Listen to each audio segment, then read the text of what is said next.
bukti kecintaan dan ketaatan Nabi Ibrahim kepada Allah Subhanahu wa taala. Apapun akan dikorbankannya hanya kalau itu untuk Allah Subhanahu wa taala. Sampai-sampai malaikat di atas bumi, yang di langit, dan manusia yang ada di bumi heran dan takjub kepada ketaatan Nabi Ibrahim ketika itu. Semua merasa salut kepada Nabi Ibrahim. Lantas yang namanya juga manusia, tercetuslah dari mulut Ibrahim, wallahi wallahi wallahi law kana li ibn la adbahtuhu fi sabilillah. Demi Allah, kalaulah saya punya anak, niscaya saya akan sembelih dia di jalan Allah Subhanahu wa taala. Maka inilah peristiwa nazar pertama kali di dunia yang dilakukan oleh Nabi Ibrahim. Hari berganti minggu, minggu berganti bulan, bulan berganti tahun. Yang dulunya Ibrahim tidak memiliki anak, baik itu dari istri pertama maupun dari istri yang kedua. Tetapi Allah mendengar apa yang telah Ibrahim katakan, apa yang telah Ibrahim nazarkan. Di kemudian hari hamillah Hajar, istri Nabi Ibrahim. Ketika hamil, dia berpisah dengan Nabi Ibrahim. Ketika itu mereka berada di padang tandus, padang pasir. Bertepatan ketika itu berada di kota Mekah. Sampainya di sana, Hajar dalam kondisi hamil tua, bisa jadi 10 bulan, 11 bulan, 12 bulan dan lain sebagainya. Yang ketika itu berjalan tiada orang terlihat satupun. Lantas kontraksilah perutnya. Tiba-tiba ingin melahirkan, karena memang sudah masanya untuk melahirkan. Akhirnya dia bersusah payah mengeluarkan anak itu tanpa ada bantuan seorang manusia pun di sana. Anak itu pun lahir dengan sehat dan selamat. Diletakkannya lah di tanah. Anak itu menangis anak itu kehausan, butuh minum. Di sisi Hajar tidak ada air minum sedikit pun. Lantas Hajar berlari ke Bukit Soba, berlari ke Bukit Marwah. Begitu-gitu, berlari-lari kecil dari Bukit Soba ke Bukit Marwah. Sampai 7 kali. Tapi dia tidak juga mendapatkan air di sana. Naik dia ke atas bukit, dilihat di mana sumber air di sini. Tidak ada. Turun lagi, lari-lari kecil lagi sampai ke Bukit Marwah. Dilihat lagi di mana sumber air, tapi tidak ditemukan. Maka inilah untuk pertama kalinya sa'i ditetapkan. Makanya ketika kalian haji nanti akan ada sa'i, yaitu berlari-lari kecil dari Bukit Safa ke Bukit Marwah. Setelah itu dia kembali melihat anaknya yang bernama Ismail, dan anak itu menendang-nendangkan kakinya ke tanah, dan muncullah air sedikit demi sedikit dari tanah. Setelah itu dikumpulkanlah air itu oleh ibunya Hajar, Zam-Zam, Zam-Zam, Zam-Zam. Sampai hari ini air itu tidak pernah habis dan masih difungsikan oleh orang Arab yang dikenal dengan air Zam-Zam. Mungkin kita semua yang ada di sini sudah pernah meminum air itu, air yang ditendang-tendang oleh Nabi Ismail, dikumpulkan oleh ibunya Siti Hajar. Disebutlah dia dengan air Zam-Zam. Maka itulah peristiwa air Zam-Zam itu terjadi. Saudara-saudara jemaah salat Idul Adha yang dirahmati Allah Subhanahu wa taala. Seiring berjalannya waktu, maka tibalah saatnya Nabi Ismail berumur 7 tahun, 7 sinin. Dalam riwayat lain dikatakan 13 tahun umurnya. Maka Allah mengingatkan kembali nazar yang telah terucap dari Nabi Ibrahim. Ketika di tanggal 7 malam ke-8 di bulan Zulhijjah, Nabi Ibrahim bermimpi, "Ya Ibrahim, aufi binazrik." Hai Ibrahim, tunaikan nazarmu. Hai Ibrahim, tunaikan nazarmu. Keesokan paginya Ibrahim terbangun dari tidurnya. Dia ragu apakah ini betul dari Allah datangnya atau dari setan. Akibat dari keraguan ini maka disebutlah dia hari Tarwiyah, hari yang penuh dengan keraguan-raguan. Makanya kita memperingati dengan puasa Tarwiyah tanggal 8 Zulhijjah. Tiba malam harinya, bermimpi lagi Ibrahim. "Ya Ibrahim, aufi binazrik." Tunaikan nazarmu ya Ibrahim. Lantas pagi harinya Ibrahim terbangun dan dia meyakini dan mengetahui bahwasanya perintah ini datangnya dari Allah Subhanahu wa taala. Maka dikatakanlah hari ini dengan hari Arafah. Maka kita kemarin pas tepat di hari Minggu semalam berpuasa Arafah. Tiba malam lagi, bermimpi lagi untuk yang ketiga kalinya dengan kata-kata yang sama. Sampai pada besok paginya Ibrahim terbangun dan mengatakan kepada istrinya, "Hai istriku yang cantik jelita, aku akan pergi bersama anak kita. Tolong mandikan dia, hiasi dia, kasih baju terbaik, pakaikan baju terbaik kepadanya. Aku akan pergi bersamanya." Hajar, istri yang soleha, berbakti kepada suami, mengikuti itu. Dihiasinya, dimandikannya, dikasihnya pakai pakaian yang paling bagus kepada Ismail. Setelah selesai, mereka pun pergi. Ibrahim dan Ismail pun pergi. Dengan Ibrahim membawa pisau ketika itu dan tali. Sesampainya di samping Mina,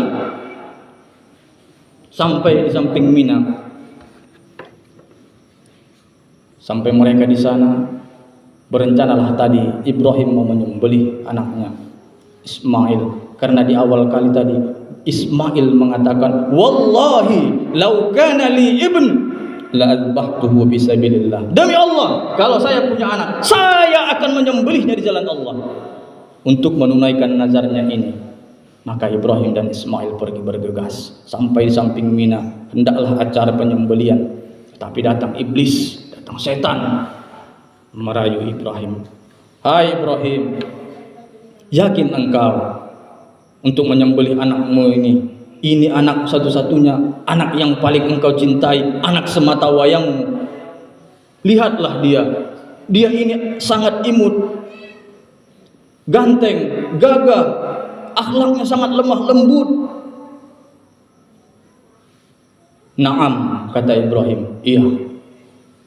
Akan tetapi ini adalah perintah dari Tuhan, saya akan melakukannya."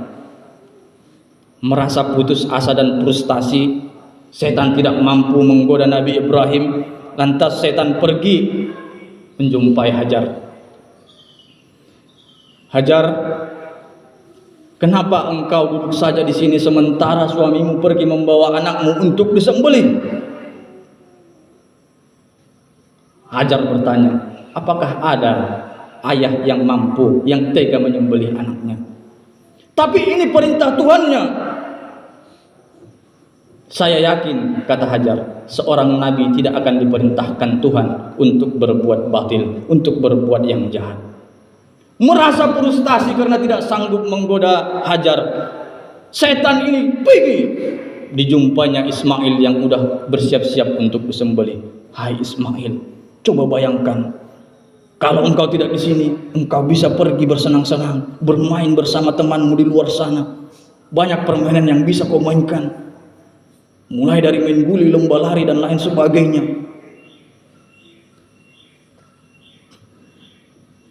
ini kau akan disembelih oleh bapakmu. Lantas Ismail marah mendengar itu. Diambilnya batu dari tanah, dilemparkannya kena mata setan yang sebelah kiri. Makanya dalam sejarah setan itu matanya buta sebelah kiri, hanya bersisa satu karena dilempar oleh Ismail. Maka itulah yang disebut dengan melontar jumrah kalau kalian berhaji. Saudara-saudara jemaah Idul Adha yang dirahmati Allah Subhanahu wa taala, maka dikatakan Ibrahimlah kepada anaknya Ismail, "Ya bunayya, hai anakku, inni ara fil manam, sesungguhnya aku melihat dalam mimpiku, anni azbahuka, bahwasanya aku akan menyembelihmu." Diceritakan kepada Ismail, "Fanzur ma tara." Coba kasih pandangan, apa pendapatmu tentang itu? Ismail, anak yang soleh dan berbakti kepada orang tua serta taat kepada Allah Subhanahu wa taala, mengatakan, "Ya abati fa'al ma tu'mar."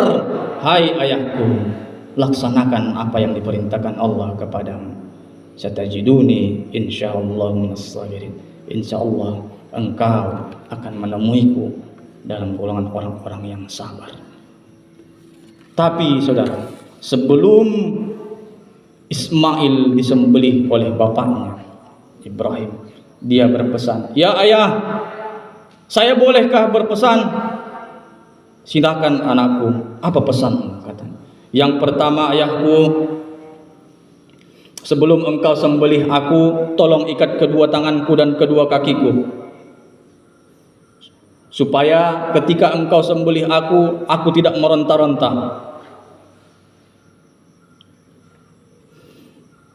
Karena ayahku, dan yang kedua, ketika engkau sembelih aku, tolong hadapkan aku ke bumi," katanya.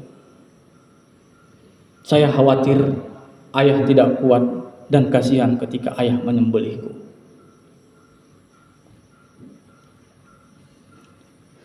Yang berikutnya, "Ayah, tolong parangnya ini diasah, dibuat tajam ya ayah. Karena apa? Fa innal mauta syadidun." Ayah, kematian itu sangat pedih ayah. Kematian itu sangat pedih ayah. Yang berikutnya, "Saya berpesan kepada ayah, tolong ini baju dibawa dan diberikan kepada ibu. Supaya apa?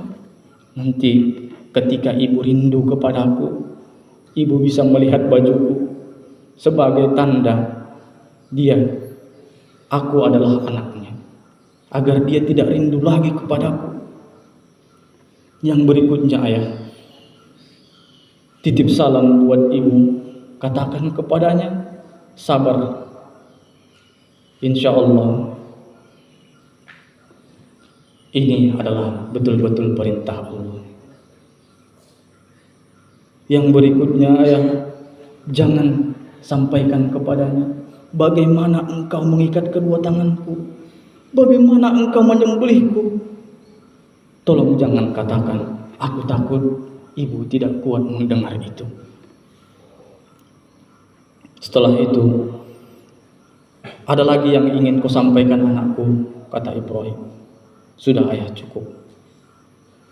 Diletakkan Ibrahim pisau yang tajam tadi pas di tenggorokan anaknya, ala halqi waladihi, pas di tenggorokan anaknya.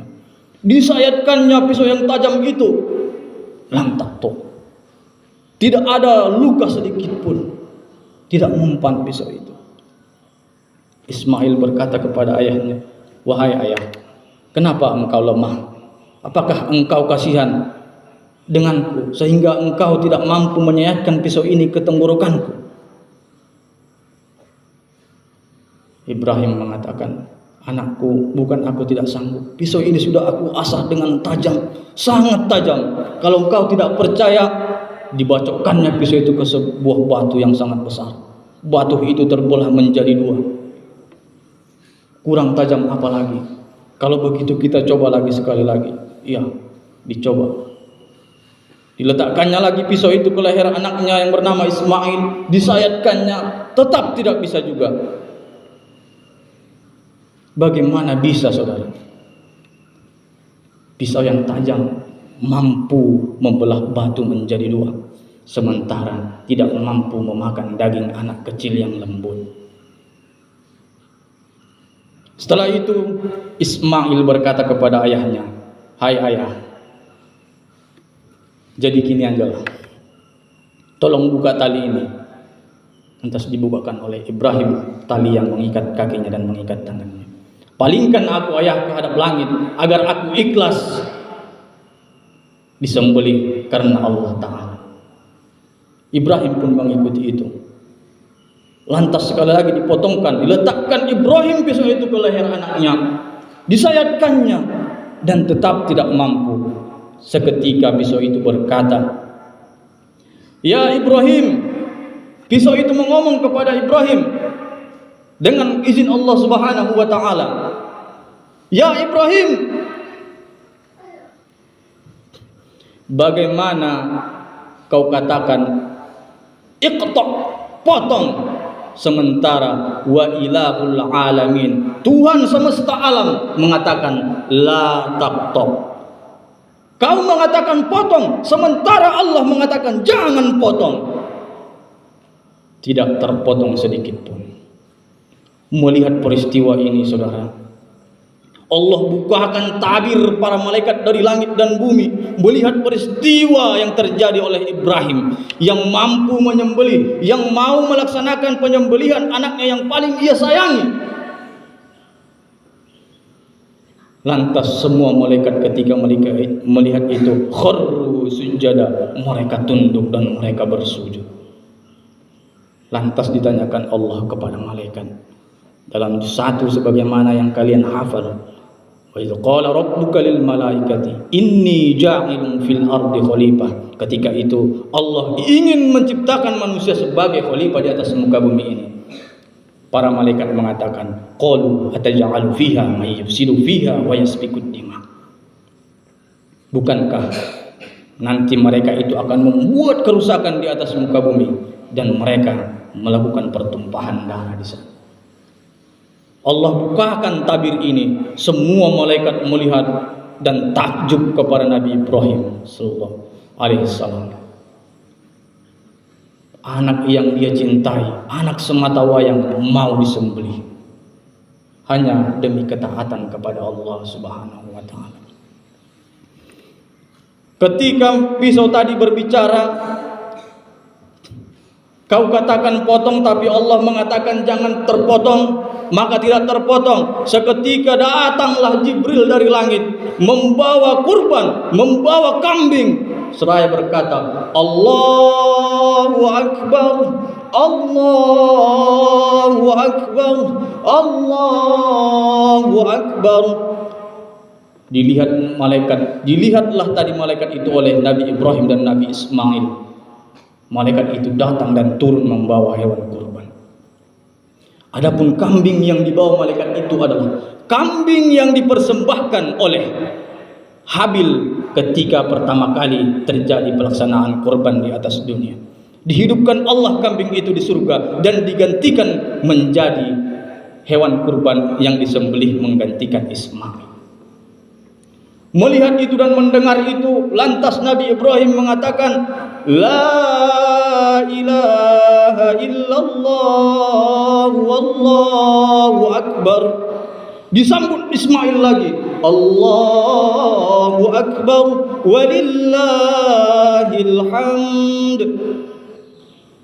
Maka inilah terjadi sejarah takbiran itu. Atas lapas inilah, lapas takbiran yang kita kumandangkan di setiap hari raya. Dari perkataan Jibril, Allahu Akbar, Allahu Akbar, Allahu Akbar, disambut oleh Ibrahim, La ilaha illallah, Wallahu Akbar. Dengar Ismail, disambutnya lagi, Allahu Akbar, walillahil hamd. Begitulah cerita singkat berkorban, saudara. Artinya, apapun yang paling kita cintai harus mampu kita korbankan itu untuk Allah Subhanahu wa taala. Apakah kita mampu mengorbankan harta kita untuk Allah Subhanahu wa taala atau tidak? Mungkin hanya sampai di sinilah khutbah kita pada